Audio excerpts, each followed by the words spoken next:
ఇవాళ రాష్ట్రంలో జరుగుతుంటే అనేక రకాలైన కార్యక్రమాలు ఇవాళ రాష్ట్రంలో జరుగుతున్నాయి. అయితే ఈ క్రమంలో అనేక రకాలైన ఇబ్బందులు ఎదుర్కొనడం జరుగుతా ఉంది. కేంద్రంలో నరేంద్ర మోడీ గారి ప్రభుత్వం, రాష్ట్రంలో చంద్రబాబు నాయుడు గారి ప్రభుత్వం వైద్య రంగానికి విశేషమైన ఇది అందిస్తున్నప్పటికీ నేను రాజకీయాలు ఇక్కడ మాట్లాడదలుచుకోలేదు. ఎందుకంటే ఒక ప్రస్తావన తెచ్చారు ఇప్పుడే డాక్టర్ గారు, అవయవ దానం గురించి మాట్లాడారు. వారు అవయవ దానం కూడా మీరు ఒక విషయం చెప్పాల్సింది ఇక్కడ. నేను ఇవాళ ఈ సంవత్సరంలో మన ప్రభుత్వం వచ్చినప్పటి నాటి జూన్ నాటి నుంచి ఈ రాష్ట్ర చరిత్రలో ఏనాడు జరగని విధంగా అతి ఎక్కువ మంది 69 మంది అవయవ దానం చేస్తే 252 ట్రాన్స్ప్లాంటేషన్లు జరిగాయి. గతంలో ఏనాడు కూడా జరగలేదు. మరి ప్రజలు ఎందుకు ముందుకు వస్తున్నారంటే కారణం ఉంది.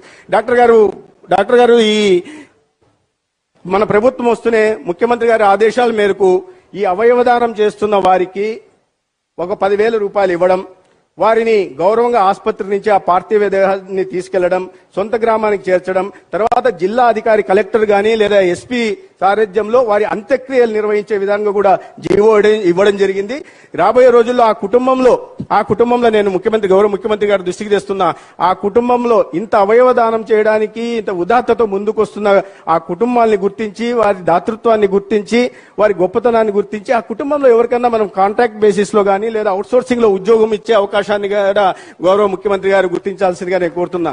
గతంలో మరి ఇంత పెద్ద ఎత్తున ఎందుకు రాలేదు అంటే బహుశా వాళ్ళు ఇస్తున్న అవయవాలను కూడా ఏమన్నా బహుశా అనుకున్నారేమో తెలియదు. గతంలో ఏనాడు రాలి 5 సంవత్సరాల్లో రాని విధంగా సడన్ గా ఈ సర్జ్ ఇక్కడి నుంచి జూన్ వచ్చినప్పటి నుంచి అందరు అవయవ దానం ముందుకు రావడానికి జీవో ఒక కారణం కావచ్చు. కానీ ప్రభుత్వం వారి సేవల్ని గుర్తిస్తుంది అనే భావంతో ఇవాళ కుటుంబ సభ్యులు ముందుకు వస్తున్నారు. 10 సంవత్సరాల నేను అబ్బాయి కూడా ముందుకు రావడం జరిగింది. జెమ్స్ హాస్పిటల్లో